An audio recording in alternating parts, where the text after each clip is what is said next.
সুপ্রিয়দার birthday না, আমার রেজিস্ট্রিতেও পিথিকে invite করতে না করেছিল, কারণ ও অপয়া। তার জন্য আমরা বলি ওকে ছাড়, আর তারপর থেকে আমরা পৃথিবীর থেকে একটু ডিস্টেন্স মেনটেন করি। তিথি বলে ওকে ছাড়, আর এইখান থেকেই শুরু হয় আওসালো টিমের ঝামেলা। কারণ একটা মানুষ সবার কাছে কোনোদিন ভালো হতে পারে। আরে দিদি, সবার কাছে ভালো হতে গেলে কিছু তো ভালো করতে হয়, কিন্তু তোমরা তো কিন্তু সেটাই কাজ ভালোবাসা ছড়ানো, আমরা ছড়িয়ে দিই।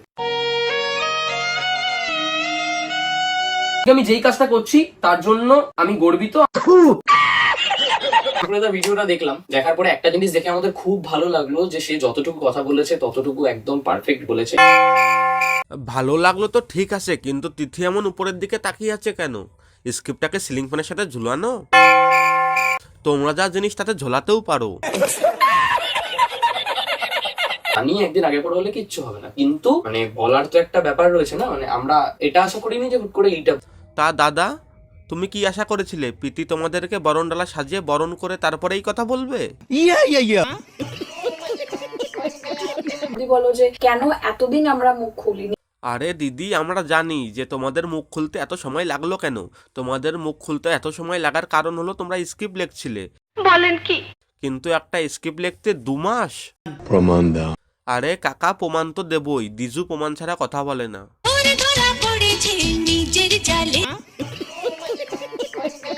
সবাই খুব ভালোভাবে জানে যে তাদের যদি কোনো জায়গায় প্রেশার থাকতো আমরা কেউ কোনো রকম প্রেশার ক্রিয়েট করতাম না। তার জন্য আমরা বলি ওকে ছাড়, আর তারপর থেকে আমরা পৃথিবীর থেকে একটু ডিস্টেন্স মেনটেন করি।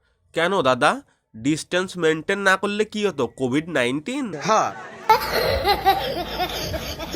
যাদের গেছে তারা বুঝুক। তোমরা ঝটপট কানে হেডফোনটা পরে নাও। পরে নিয়েছো তো চলো শুরু করা যাক। Material exclusivo. Songs Perfect. যদি বলো যে কেন এতদিন আমরা মুখ খুলিনি। আচ্ছা, তোমার মায়ের সাথে যদি তোমার ঝামেলা হয়, তুমি যদি একটা ক্রিয়েটার হও, তুমি কি সেটা এসে সোশ্যাল মিডিয়ায় বলবে? আরে তার মানে ছোট্ট ছেলে তোমাদের মা? ও মেরি মা। তাহলে বাবাটাকে?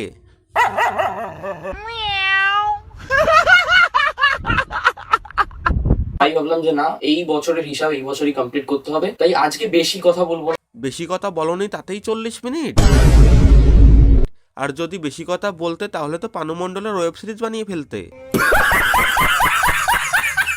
প্রথমে বলি, আমাদের আউসালো টিমের একটা রুলস ছিল, আমরা 5 জন যখন একসাথে থেকে কোনো জায়গায় ব্লগ বানাবো, এই ব্লগ একই দিনে আপলোড দেবো। তোরা এদিকে নিজেদেরকে বন্ধু বন্ধু করছিস আর বন্ধুত্বের মধ্যে স্বার্থ টেনে আনছিস। এটাকে বন্ধুত্ব বলে না শোনা। তোদের সবগুলোকে কি করতে হবে বলতো? না, একদম ঠিক বলছে। আমাদের গ্রুপটা না ভীষণই পিওর ছিল। হ্যাঁ, আমাদের পশ্চিমবঙ্গে মুখ্যমন্ত্রী মমতা ব্যানার্জি যতটা প্রিয়, তোদের বন্ধুত্বটাও ঠিক ততটাই প্রিয়। এই যা, দিদির নাম নিয়ে নিলাম, আবার কেসটেস হয়ে যাবে না তো? কেউ জেনে বলো তো কি ব্যাপার? দেখো, তোমাদের জন্য লাস্ট একটা কথা বলবো, বন্ধুত্ব না বাল। তো এই ছিল আজকের ভিডিওটি যদি ভালো লেগে থাকে তাহলে অবশ্যই লাইক, কমেন্ট, শেয়ার ও সাবস্ক্রাইব করে দিও। আবার দেখা হচ্ছে নতুন কোনো ভিডিও নিয়ে, ততক্ষণ বাই।